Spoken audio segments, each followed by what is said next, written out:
G'day mate, welcome to episode 67 of the Exponential Performance Podcast. It's so good to have you here listening.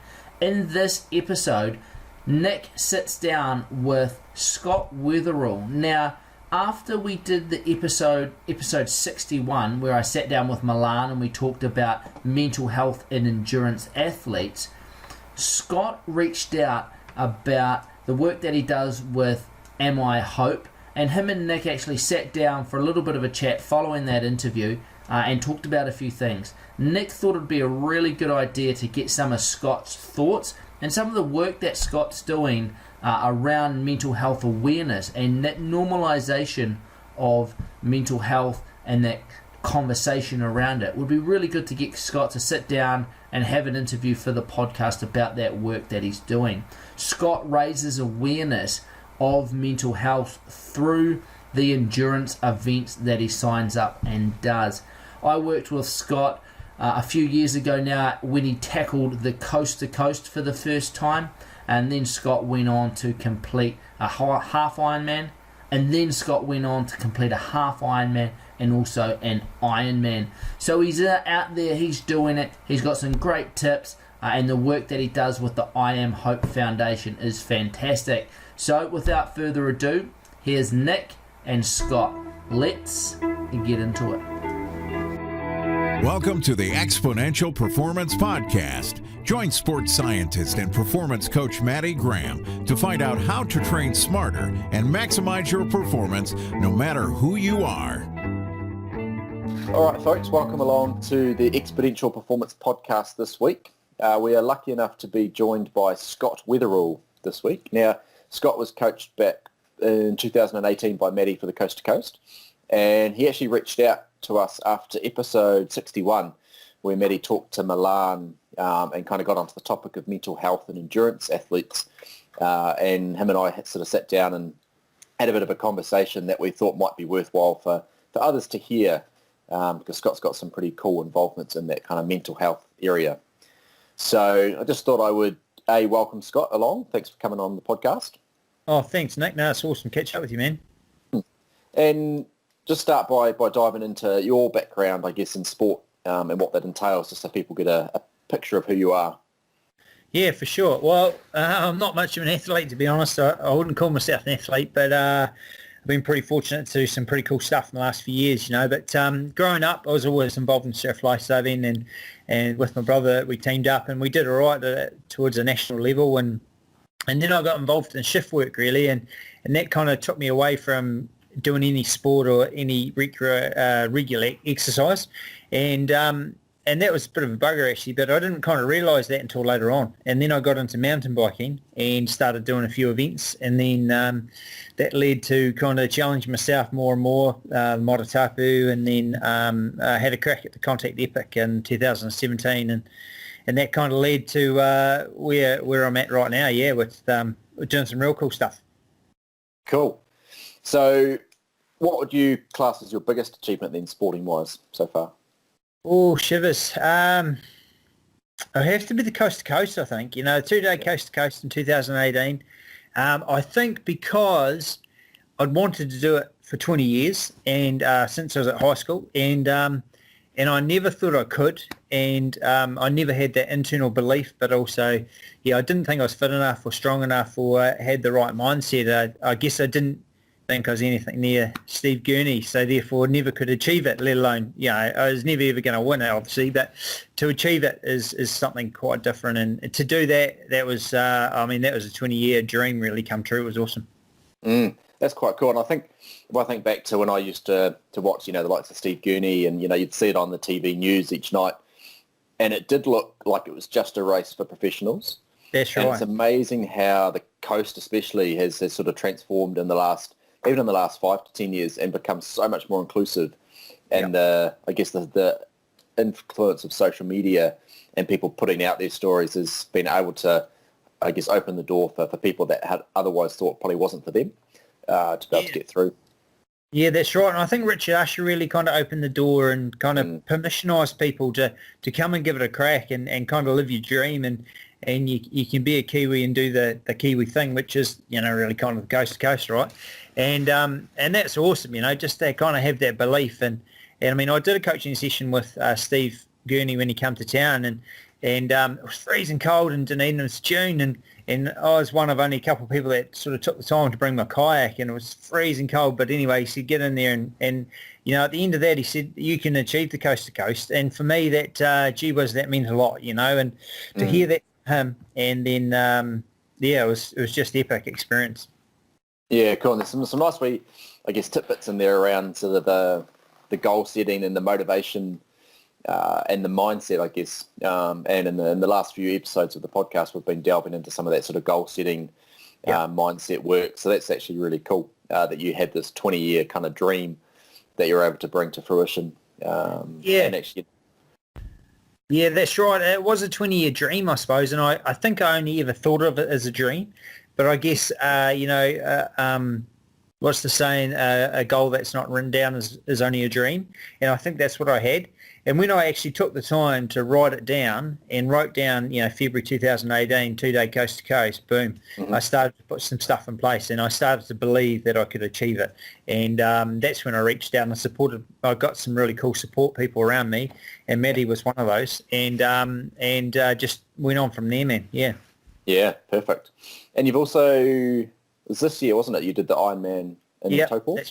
That's right, yeah. I was really fortunate on the back of completing that coast to coast, and I seen an opportunity to apply for the Tony Jackson Scholarship, which is to recognise a pretty awesome man in Ironman, Tony Jackson, who was an athlete in his own right and achieved quite a number of Ironman, and then he got diagnosed with terminal brain cancer and came back even during his treatment, and then post his recovery, and completed another 6 Ironman. It's just an incredible guy, and I was really privileged to be given the opportunity of the Tony Jackson Scholarship. So 2019, when he gave the Taupo Ironman a crack, and she was a long day at the office, but it was a pretty awesome experience as well.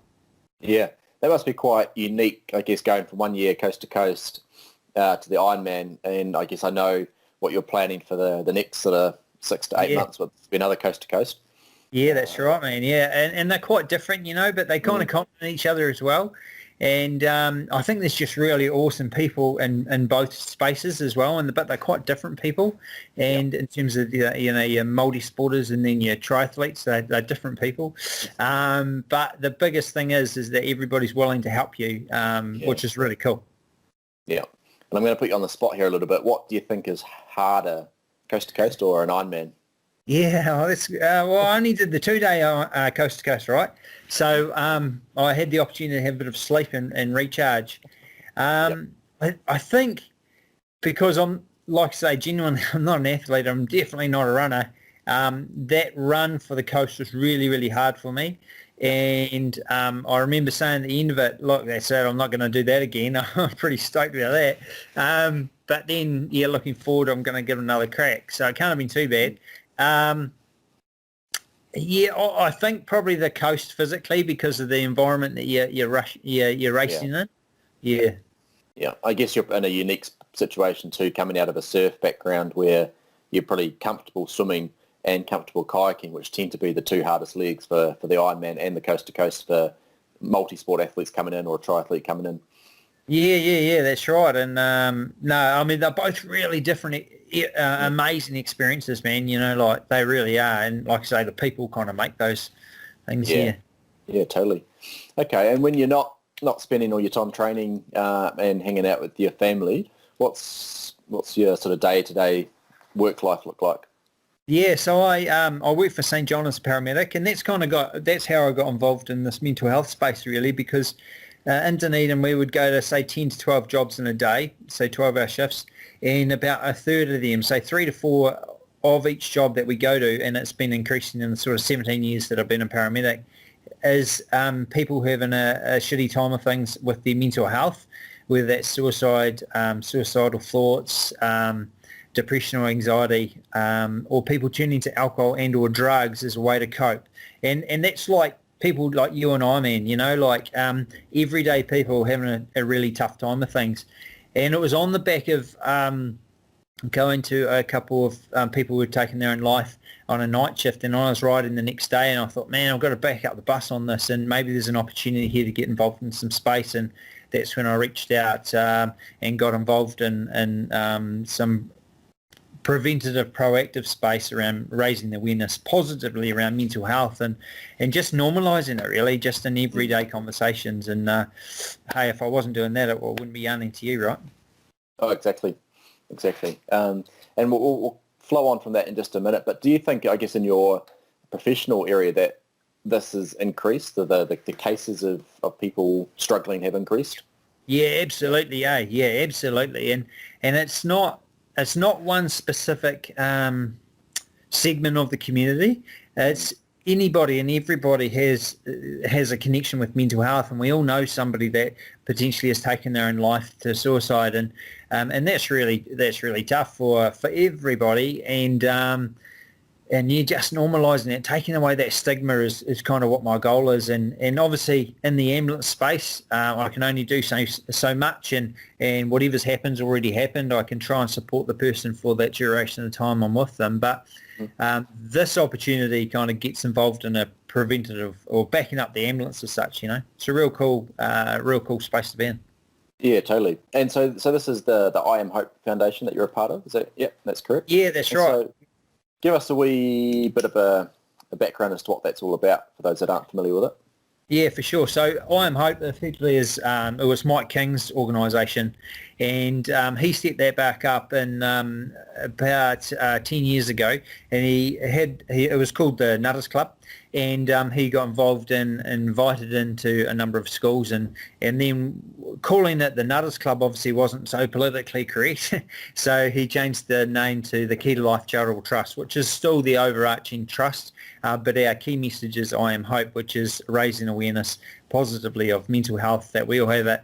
It's just a matter of normalising mental health, and a lot of Mike's work is involved in going into schools, visiting schools and community talks, but also workplaces now. A lot of workplaces are really tapping into getting Mike in, and my opportunity as an ambassador just is quietly raise awareness down here in the lower south.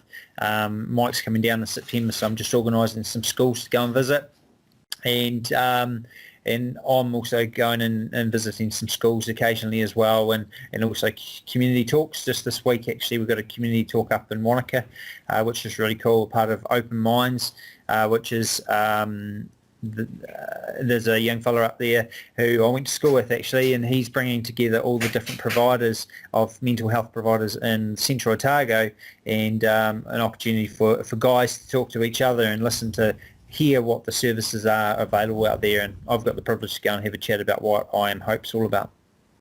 Fantastic. And just because we do have a selection of listeners to the podcast that are outside of New Zealand, and so they might not be familiar with Mike King's journey. Just want to give a quick wee rundown on his journey and how he became tied into that for people that might want to look into him. Yeah, for sure, man. Yeah, so Mike is, whether you like him or loathe him, his words, he was a successful comedian. He was what he describes as a typical Kiwi comedian. So at times he was racist, he was sexist, and he was pretty abrupt. And he took the piss out of people. And during that time, people perceived him to be a really successful person. But behind that mask, effectively, behind a stage mask, he was battling with depression, and he was battling with his alcohol and drug addiction. So when he kind of hit rock bottom, in the early sort of mid-2000s, he basically decided, hey, look, I need to do something about this. This is no good. And he reached out and sought some professional support, and then that's kind of where the journey started of kind of easing back that comedian stuff, because he didn't actually think that was making a change in people's life. And that's when he started to share his life experience by going and telling young people. And the point of difference between what Mike does and a lot of other people do, he goes and explains to young people that we as adults make mistakes, and we've made mistakes. And often that's a struggle that we as adults tend to do with young people. If you think about, or me, I've got a couple of little fellas, and if you kind of share that you've made a mistake on the day, then you probably feel like you're letting them down. But in fact, actually, you're just permissionising. Making mistakes is okay, because that's about learning and development and changing and bettering the person that you are, who you were yesterday. Yeah, that's cool. I've heard Mike, when I was growing up, Mike was on TV all the time doing his comedian stuff, and then have since heard him with some of his talks, and am fortunate enough to be going to a conference in a month or so's time where he's going to be presenting. Yeah, that'd be awesome. It's amazing the sort of that transformation in the way he is presenting, and obviously he's presenting about a completely different topic now, but he's still got that really authentic kind of genuine approach. That's and right. I think it's a very Kiwi approach too. And I think it is striking a chord, especially with a lot of young people who, like you said, he's up there and he's just kind of giving them the honest truth. And he's putting his hand up and saying, look, we stuffed up, or we've done this, and it's okay to stuff up, but it's how you manage that, I guess, flow on from there. Absolutely, yeah. Yeah.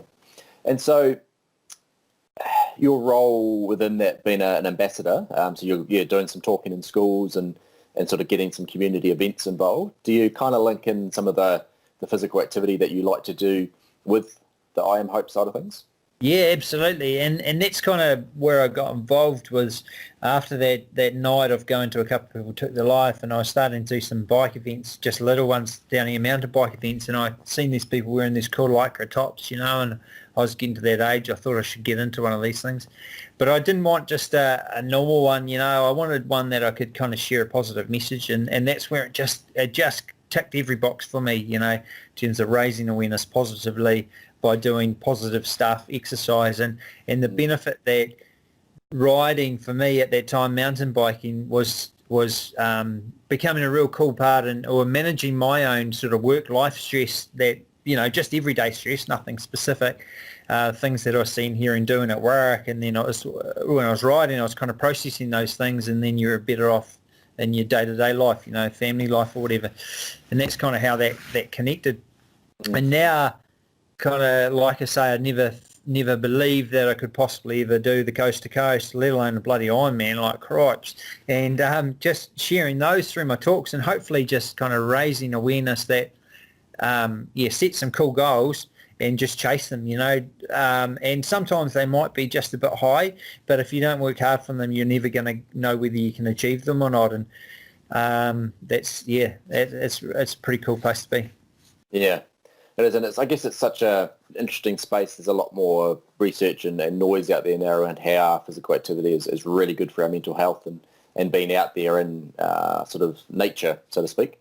I've started to see a few sort of almost clinical trials come through lately of the benefits of being in nature. It's sort of really the first time they've actually been able to quantify the effect of a nature space or green spaces on our mental health.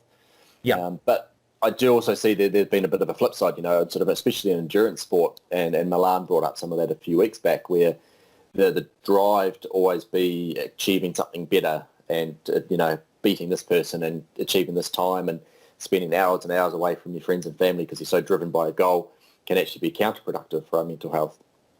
Yeah, that's a really, really good point. Absolutely. And I know that myself, more so probably training for the Ironman, where I was doing kind of longer sessions. You do pull back from that connection with your family and your friends, or more so your friends, I think.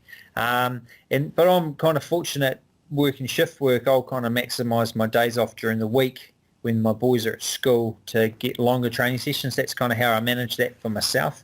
So it doesn't impact significantly on that kind of family life balance. But yeah, absolutely, it is a challenge for people, and I think it's something that we should be really, really mindful of, potentially withdrawing from your friends to achieve a goal that's going to benefit you. But I also seen a really cool quote the other day, taking some time out for yourself, going biking, going running, going walking, whatever it is, some physical activity. You should never really apologise for that, because actually that's just about managing your own well-being, and you should actually, endorse that and take it on board. Yeah, no, I totally agree with that. And I think it's a good sort of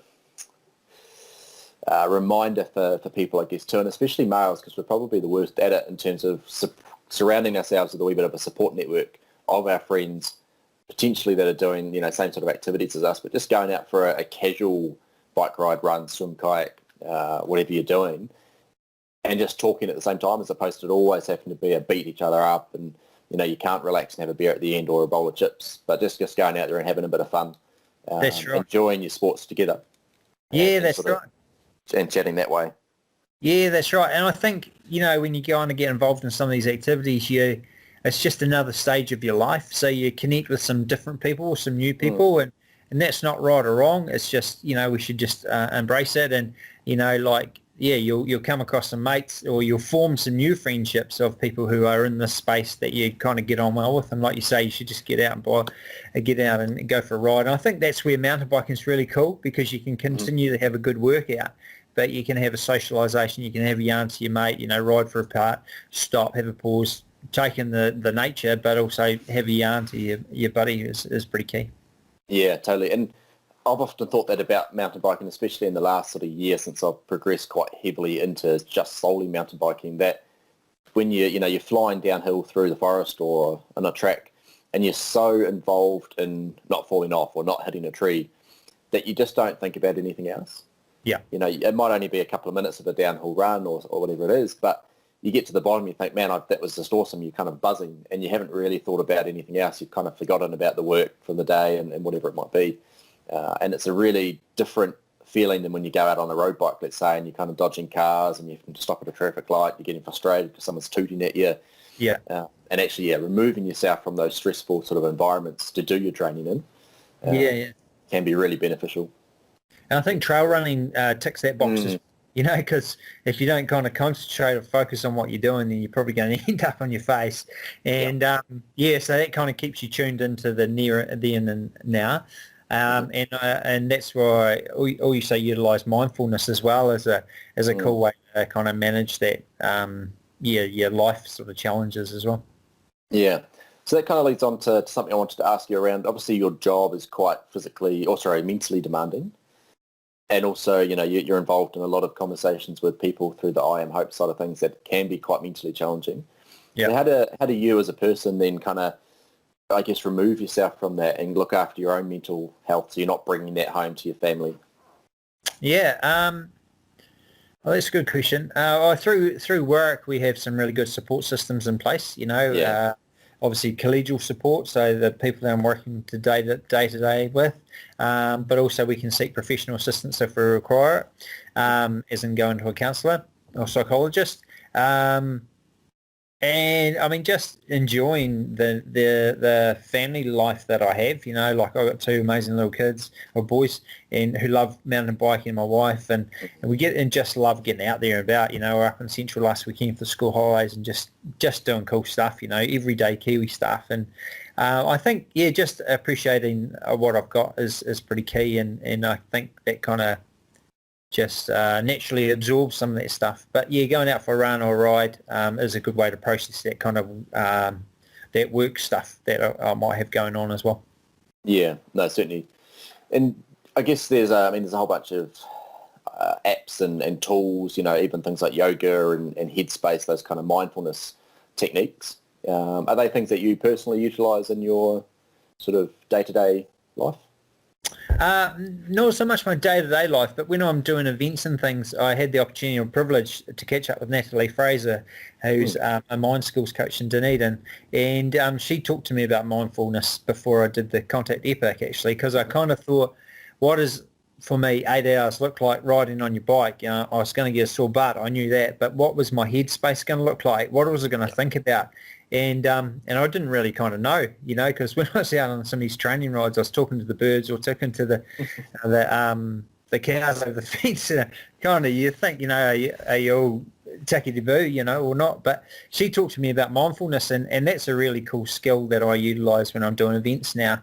Is what does Scott look good like when he's what does he look like when he's enjoying his riding or enjoying his running or his kayaking? it's good posture, and it's, making sure I've got nutrition right, and my hydration's all good, and one of the things that I always love doing is just acknowledging the officials on any of the events. The majority of them are volunteers, so just smiling and thanking them is, for me, it's acknowledging them, but it's also a buzz for me as well, because often you're getting that acknowledgement back.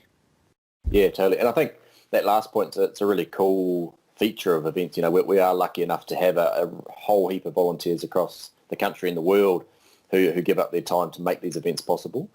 And the simple thanks, as you're right, it doesn't slow you down whatsoever. It doesn't take you out of your zone or whatever power heart rate you're looking at. But it means a little bit more to them, and it can help keep you in a positive mindset as well, because you've smiled a little bit, you've waved and said thank you. And it always irks me so much when people don't do it in a race, or they'll fly past you and they'll kind of always breathe, sort of snot on you, as opposed to saying hello or giving you a little wave as you go past. Yeah, sure. But I guess sort of moving on from that, then with athletes ourselves, what can we be looking out for in our friends and our mates, whether they be involved in sport or not, or even some of our friends and family, as to how to look after, or when they're in trouble and when they might be looking for some support, but they're not prepared to put up their hand and say it. Yeah, cool. Well, we at I'm Hope, we don't talk about any specific signs or symptoms really, because often those signs or symptoms of people having a shitty time is it could be mistaken for the flu, and especially now at this time of the year, it might be feeling a bit down, or they're not sleeping, or they're not eating, or whatever. Well, I mean, those could be, it could be a medical thing going on for them. The one thing that we do say is, if a person, or a friend, or a family member, or a work colleague hasn't come and talked to you for the last couple of years and said, hey, look, can I have some time? Can I have some of your time to sit down and have a chat? Then you're probably got to reflect back on your own self, because you've probably missed that opportunity. So for us, just checking in with our friends all the time or on a regular basis is kind of what we encourage. Not just the not so good times, but the good times as well. And making time for a cup of tea or a coffee or a beer is something that, as you say, blokes, we don't typically do that well. And I think we need to sort of take a step back and do that a bit more often. If you haven't seen one of your buddies for a reasonable period of time, catch up with them. Don't worry about texting them, say, can we catch up, just rock around to their house, I reckon. And that way you're taking those excuses that we could potentially come up with, and you just rock up, and you might only be 5 minutes, but that's sometimes all you need to touch base with somebody and potentially check in with they're all good, or potentially they might need extra support. Yeah, cool. I think, like you said, it's really important for males especially, not that it's not for females, but we are probably less prone to putting up our hand and calling on our mates for support, versus, I guess, females who are potentially more likely to sort of open up to one of their close friends. And that's a very rash generalisation, but it's certainly from what I see in my circles and so forth, that the males aren't likely to say, hey, I need some help and support, can I come for a cup of tea? That's right. Be the one inviting them over, or, like you said, going around to their house and saying, what's up? Yeah, that's right. And I think it's fair to say, women typically are better communicators than blokes in terms of communication, is, listening as well as the talking side of things. So they often, ladies will often make time to catch up with their friends a bit more than what blokes do as well. And I think that's a good thing, Yeah. Yeah, certainly. And is there anything, and I know there's kind of two levels. There's, I guess, being mindfulness in terms of just looking after your mental health on a day-to-day basis, and then there's sort of seeking support and almost that kind of counselling support from a mental health point of view.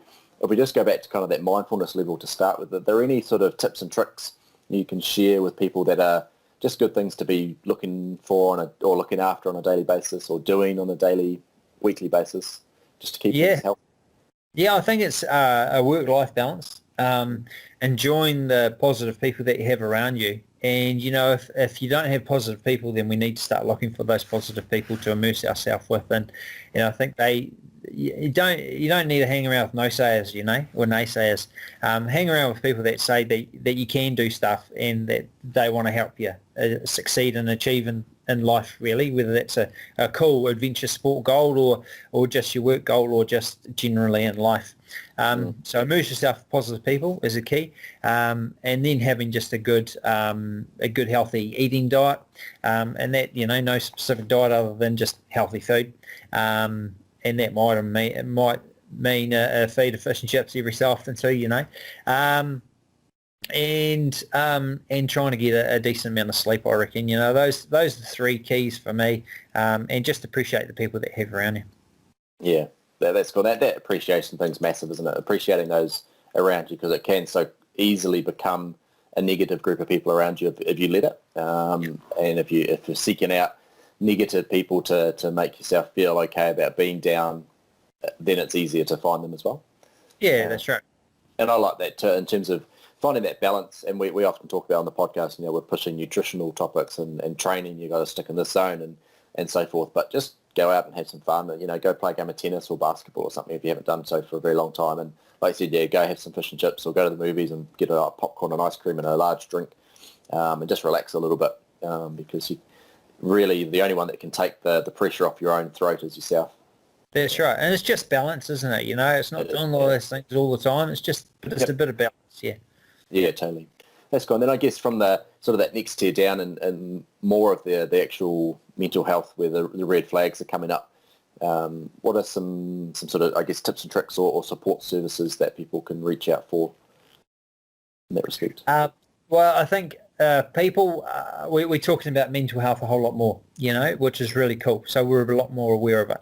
If people generally are looking a bit down, or, they're withdrawing from events or activities that that they would do on a regular basis, if they're missing work on a regular basis, all those kind of things, then we should be connecting with them and checking in that they're okay. And if they're kind of pushing you away, then you probably need to think a bit more creatively. And like I say, rather than texting, just pop around and catch up with them face to face. There's some really cool support systems in place now, and 1737 is a really cool system. So it's either text or phone at any time of the day or night, and there's a trained counsellor at the end of the phone, so you can have a chat to them, or you can text if that phone call is a bit awkward for you. So that's really cool, as well as the other lines like Youthline and Lifeline. Those are really, really great as well. If there's any immediate sort of concern for a friend or family member, then ringing the police is probably your best angle, and they can initiate support in the right way. Yeah, cool. And so that was 137, was it? 1737. 1737. Okay, that's cool. And it's probably worth pointing out to our overseas folk that is a New Zealand text or phone service, but there's bound to be an equivalent in Australia and the US and so forth. So jump online and have a look up what that might be. That's right. And the other cool thing, obviously, I Am Hope led this year was the Gumboot Day, which was on 5th of April. And the sole focus on that was raising funds and awareness around mental health and normalising it, but also raising funds, in which we raised $1.5 million through New Zealand. And that's around providing professional counselling to our young people. So just taking away those potential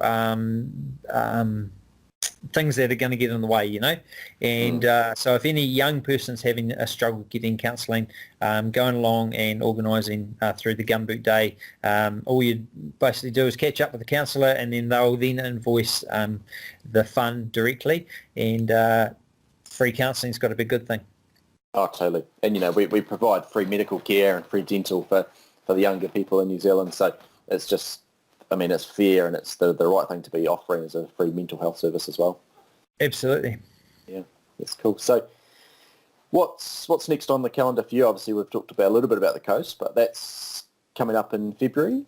That's right, yeah. It was 198 days away. So that's pretty exciting. You're going to give the one-day coast-to-coast a crack this year. Okay. And it's going to be a hell of an achievement, or a hell of a task. I'm going to just put in each of the different sections into some time and just trying to make sure I can get to each of those time cutoffs. That'll be the key for me, particularly over that run. So all my training right at the moment is just focusing on my running. Just been for a run this morning, and a couple of events leading up to that is the Dunedin Marathon, Cool. So it's on the 1st of September, which doubles as my 40th birthday, so it kind of seemed the right thing to do for your 40th birthday going to a marathon. And Nice. I guess one of the reasons I wanted to do that was, I guess like anybody that does an Ironman, I didn't manage to run the whole thing, run the whole marathon. And I kind of want to see what it feels like to run a full marathon. And I thought I'll give that a crack there on the 1st of September. And then my wife and I are taking the kids down in October to Stewart Island, and we're going to both do the Rakiura Challenge, which is the number keeps changing between 32 to 38 actually, different venues you look at. So the trail run on the Rakiura track, so that'll be really cool. First weekend of October. And then a couple of training weekends up at Arthur's Pass before, I think it's the 8th of February. We'll give that one day coast to coast a crack. Nice. Sounds like it's going to roll around fairly quickly with a few of those weekends taken out, and then all of a sudden you'll be in at Christmas time and ready to rock and roll. Business end of the thing, yeah, that's right. Yeah. And if people want to follow along your journey, can they reach out through social media? That's right, yeah. I've got a ambassador page for the Key to Life Charitable Trust, so I think it's just Scott Wetherill, Key to Life Ambassador, or I Am Hope Ambassador. Just follow on there. That's right. I'm sort of sharing the journey as well as just some thoughts and tidbits along the way. Yeah. Yeah, and for people to jump on there, that's Facebook, yeah? Yeah, that's right. Yep, yeah. It's quite a very cool page to have a look at. Always interested in seeing what you're up to and where you're doing your training and your events with the family. Cool, man. Yeah. Oh, well, thanks for your time, Scott. It's really appreciated. And if people have questions from this, we can pass them through to Scott, or we can link you through to services if you have any sort of pressing concerns around your own mental health or your friends' mental health. Absolutely, Nick. Yeah, thanks very much for the opportunity, man. To yourself and Maddie, I think you're doing awesome work out there, and you're enabling a whole lot of people to achieve some pretty cool things. So appreciate your help, boys. Cool. Thanks, mate. Cheers, man.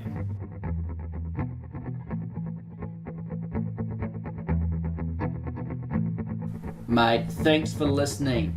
If you would like to support this podcast and see it continue into the future, you can do so in a number of ways. Firstly, make sure you subscribe to this channel on whatever platform you are listening.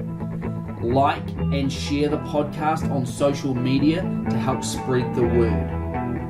If you're feeling really generous, head over and leave a review and a rating over on iTunes. This helps spread the word and develop the podcast.